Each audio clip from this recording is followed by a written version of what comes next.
बिस्मिल्लाहिर्रहमानिर्रहीम अस्सलाम वालेकुम दोस्तों। अज की वीडियो दे विच एक ट्रैक्टर लैके आया। विकाऊ ट्रैक्टर है जी, 240 मैसी 2005 का मॉडल है। बंपर हुक लगा होया जी ट्रैक्टर नूं। बाकी ट्रैक्टर की सारी कंडीशन तुहाडे सामने, टायर ही तुसीं वेख सकदे हो, अगले भी पिछले भी। रंग अपने दे विच हिस्सा, इंजन गेयर बंद। इंजन की कंडीशन है जी, मालका मैंने दस्या भी 8 तो 10 ने इंजन की कंडीशन।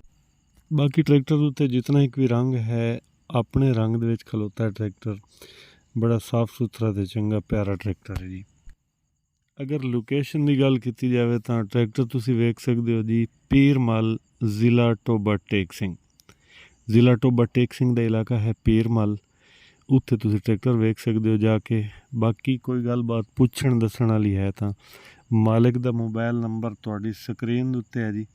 तुसीं फ़ोन करके इन्हां कोलों डिमांड ही पुछ सकते हो, तो होर कोई गलबात कंडीशन के बारे पुछना चाहते हो तो वह भी तुसीं मज़ीद तफसीलात पुछ सकते हो। कोई भी गल लुकी छुपी तुहाडे कोल वो ना रख सकते। वीडियो वेखण दा बहुत शुक्रिया। चैनल सबसक्राइब कीती जावे। अल्लाह हाफिज़।